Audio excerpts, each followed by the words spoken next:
Existe uma dúvida que assombra a maioria dos técnicos em eletrônica que eu vou te contar agora, tá? Que é como descobrir o valor de um capacitor cerâmico na placa, ou pode ser até mesmo eletrolítico, tá? Mas enfim, é um capacitor onde não tem a mínima identificação dele e ele entrou em curto. Como é que você vai saber a capacitância dele se você precisa substituir para que a placa volte a funcionar com sucesso? Já aconteceu com você de você localizar um capacitor em curto e falar, e agora, qual que é o valor desse camaradinha, pelo amor de Deus? Comenta, já passei por isso aqui no campo de comentários. E hoje eu, professor Rodolfo, vou trazer para vocês 5 alternativas que você poderá utilizar para localizar então o valor de um capacitor no circuito se ele estava em curto. E para aqueles que forem comprometidos, no final desse vídeo eu vou trazer uma alternativa bônus que, detalhe, poderá te ajudar demais e virar o jogo no seu dia a dia. Fechou? Tá ansioso por esse conteúdo top? Crava o dedo no like, se inscreve no canal e vamos pra cima! Não esquece de clicar no link aqui da descrição do vídeo e participar da Black Week Eletrônica Fácil, onde durante a Black Week nós vamos aplicar descontos de até 55% para você fazer a formação completa Eletrônica Fácil na condição mais black possível do Eletrônica Fácil, para você fazer todos os cursos e economizar o maior valor possível. Clica no link da descrição do vídeo, coloca lá o seu nome, o seu telefone, entra no grupo VIP lá. A gente vai passar tudo de forma completa para você não perder absolutamente nada dessa condição surreal que eu vou fazer para você. Fechou? Tamo junto e vamos para cima! Então como é que eu faço para saber o valor dele, gente? Bom, vamos lá. Se esse capacitor entrou em curto, quer dizer que você foi lá e mediu em cima dele e deu 0 ohms, ou bem próximo de 0, né? Bom, então a alternativa número 1 é você recorrer a um esquema eletrônico de placa eletrônica. Então você vai lá, busca o esquema eletrônico da placa, localiza na serigrafia lá, é o capacitor, então por exemplo aqui, ó. É o capacitor C9121, por exemplo, aqui. C9121. Dessa fonte chaveada maravilhosa aqui, né? Bom, beleza. Aí você vai lá e você vai ver o esquema eletrônico, no esquema eletrônico e na lista de componentes que o esquema eletrônico existe, né? Qual é o valor do capacitor cerâmico? Capacitância nominal e tensão de isolação. Essa é a maneira número 1. Maneira número 2, gente. Se você não tem o esquema eletrônico, você tem que tentar achar o board view. Board view, gente, é uma ferramenta, né? O software board view é uma ferramenta que você baixa gratuitamente. E aí, muitas placas eletrônicas têm um arquivo que é aberto dentro do software board view. E lá você vai ter todos os componentes, todos os valores, todas as tolerâncias, as localizações dos componentes na placa. E isso vale para muitos componentes onde na placa não tem a serigrafia, inclusive. Né? Já aconteceu de você olhar para o componente na placa e você não vê a identificação dele, porque aqui está nítido, né? Ó, vou mostrar aqui para vocês. Quando você olha para a placa aqui, ó, tem aqui a marcação dos componentes, né? Então, o C34, C35, diodo 49, né? Todos os componentes têm uma marcaçãozinha lá. Tipicamente em silkscreen aí da cor branca, né? Olha lá. Tá bom? Mas tem placas eletrônicas que não tem serigrafia. Não tem o top silk ou o bottom silk na placa, não tem. E aí você tem que recorrer ao board view, é o único jeito. E aí você, pela localização do componente no board view, você clica e vai puxar todas as informações sobre ele. Tá bom? Essa é a maneira número 2. Se você não tem o esquema eletrônico e não tem o board view, gente, cara, fica difícil. Gente, fica difícil saber o valor desse capacitor, tá? Mas você pode estimar o valor do capacitor. Então, por exemplo, vamos supor que você pega um capacitor cerâmico, né? Então, você tem um capacitor cerâmico SMD na placa eletrônica. Tá aqui, ó, por exemplo, né? E esse capacitor, você identifica que ele está entre uma malha positiva e negativa da placa eletrônica. Se ele está entre o positivo e o negativo da placa eletrônica, você estima que esse capacitor seja o quê? Um filtro de ruídos, é um desacoplamento de ruídos. Ou seja, esse capacitor vai eliminar, então, ruídos de alta frequência. E esses capacitores, geralmente, pessoal, estão na escala do quê, gente? Esses capacitores cerâmicos pequenininhos aqui, ó.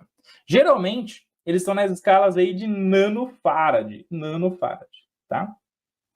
Então, se você não sabe o valor do capacitor cerâmico, porque ele entrou em curto, o que você faz? Se ele está entre o positivo e o negativo, de 5 volts, 12 volts, 24 volts, ele é um desacoplador de ruídos. Então, você pode colocar um valor, por exemplo, de 100 nanofarad, que não vai ter problema algum. Vai funcionar com sucesso. Porque o capacitor de 100 nanofarad é o capacitor mais utilizado para desacoplamento de ruídos entre positivo e negativo em sistemas de alimentação nas placas eletrônicas, tá? Bom, beleza. Aí você tem um outro capacitor cerâmico que está num trecho da placa eletrônica e ele está ligado no componente A, B ou C. Então, assim, ó, se liga nessa dica, tá? Isso aqui é importante, ó. Muitas placas eletrônicas, elas têm blocos que se repetem. Então, eu vou te dar um exemplo, tá? Vamos supor que você tem uma placa lá em inverter, você tem uma saída a IGBT, você tem uma saída MOSFET. Um exemplo, tá? E você tem 3 saídas nessa placa eletrônica. Então, você tem 3 blocos lá de saída. O bloco 1, o bloco 2 e o bloco 3. Isso aqui é um exemplo, tá? E aí, deu um curto-circuito num capacitor naquele bloco de saída número 1. Só que aí você olha o bloco 2 e o bloco 3 e eles são exatamente iguaizinhos. Iguaizinhos. Então, o que você pode fazer, gente? Você pode pegar e você vai exatamente naquele componente do bloco 2 ou do bloco 3 e mede o valor. E aí você vai ter uma estimativa da capacitância daquele capacitor que está no outro bloquinho ali e que você poderá utilizar naquele bloco que o capacitor entrou em curto. E para você ter uma certeza muito maior do valor da capacitância, você tem que fazer o quê? Você tem que retirar o componente. Então, você tem que retirar o capacitor e você tem que testar esse capacitor fora da placa. Porque a suspeita do defeito é na placa, com teste na placa. Mas a confirmação do defeito é com ele fora da placa. E aí você tira fora da placa, mede o capacitor, vai dar ali por exemplo, 47 nanofarad. Opa! Então, aquele 47 nanofarad do bloco 2 ou 3, que é o capacitor que estava bom, você vai replicar naquele capacitor que estava em curto do bloco número 1, e aí coloca para funcionar, teste de validação, pô, beleza. É uma outra maneira, então, que você pode colocar para rodar e fazer a troca do capacitor, mesmo ele estando em curto-circuito. Tá? Bom, outro ponto importante, tá? Capacitor entrou em curto, não tem esquema, não tem board view, e você não tem nenhum bloco parecido na placa, não tem bloco ali, você não consegue dividir ali em blocos que se repetem, não consegue fazer. E aí, como é que você faz para saber o valor desse capacitor se ele entrou em curto? Aí, gente, o seu nível de conhecimento no mundo da eletrônica tem que ser muito maior ainda. Porque você vai ter que fazer, aplicando, você pode, por exemplo, aplicar a metodologia I2+, que a gente ensina lá no curso de Eletrônica Fácil. Onde a fase número 1 é identificar componentes, a fase número 2 é identificar as interligações com o multímetro, na escala de continuidade, e a fase número 3 é desenhar o bloco do esquema eletrônico daquele trecho da placa que você está fazendo a engenharia reversa. Engenharia reversa de placa eletrônica é quando você tira o esquema eletrônico de um circuito já montado. E você faz isso como? Com a escala de continuidade do seu multímetro. Então, você vai ter que fazer o quê? Você vai ter que aplicar o I2+, que a gente ensina lá no curso para vocês, tirar o esquema eletrônico daquele bloco do seu circuito eletrônico. Você vai ter que desenhar ele à mão ou em software de simulação. E aí você vai ter que entender a função daquele bloco na placa. E aí, analisando aquele bloco que você desenhou, você vai ter que ver, bom, esse capacitor aqui, a função dele é um filtro entre positivo e negativo. Ah, não, esse aqui é um filtro de ruído. Ah, não, aqui junto com o resistor ele forma um filtro passa alta, um filtro passa baixa, um filtro rejeita a faixa. É um capacitor que vai tirar ali, por exemplo, o famoso bouncing de componentes eletrônicos eletromecânicos, então chaves, né, botões, sensores, deep switch, enfim, tá? E é somente fazendo, gente, essa engenharia reversa que você vai saber o nível de importância daquele capacitor naquele trecho do seu circuito. E aí, então, com esse nível de importância, você vai estimar o valor do capacitor. Meus queridos, uma alternativa muito top que você tem que, olha só, inclusive ela daria uma aula só sobre ela, tá?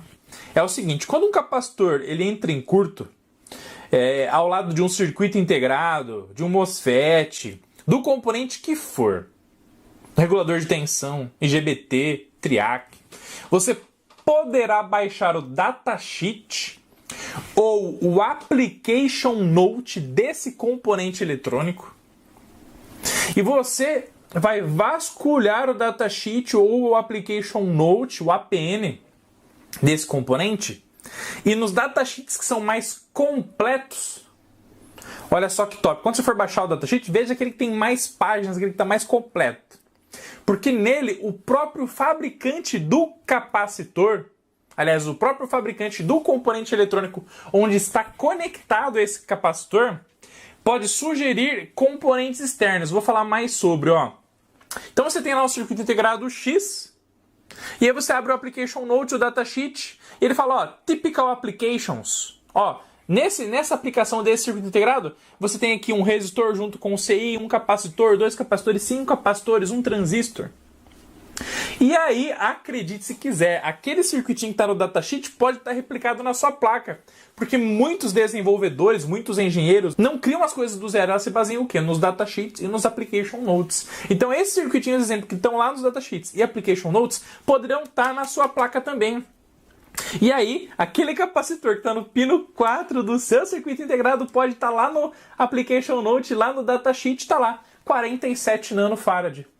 E aí você bate e dá uma olhadinha, ela faz 1 e 2 demais na sua placa eletrônica, que a gente ensina para vocês no curso de Tranca Fácil, e fala, meu Deus, bateu exatamente essa ligação com o que está no datasheet na Application Note, então eu vou colocar aqui 47 nanofarad, pode ser a minha salvação, tá?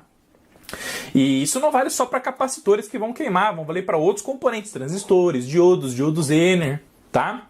Porque o datasheet já tem o Typical Application lá, assim como no Application Note, para falar, ó, usa esse circuito aqui que é o típico aplicado para a utilização desse circuito integrado, desse MOSFET, desse regulador de tensão, seja o componente que for.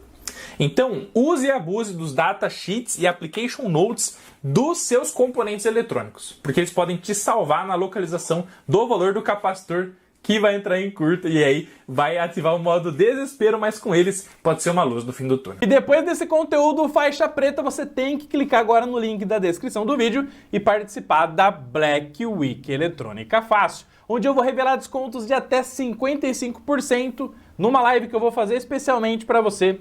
E eu vou passar todas as informações no grupo VIP de WhatsApp, então para você não perder absolutamente nada da condição mais surreal que eu podia preparar para vocês, para você ter todos os cursos de eletrônica fácil na sua formação completa, mais faixa preta possível. Clica no link da descrição do vídeo, coloca lá o seu nome, seu telefone, seu e-mail, vai para o grupo VIP lá, eu te passo muito mais informações daquilo que está chegando por aí.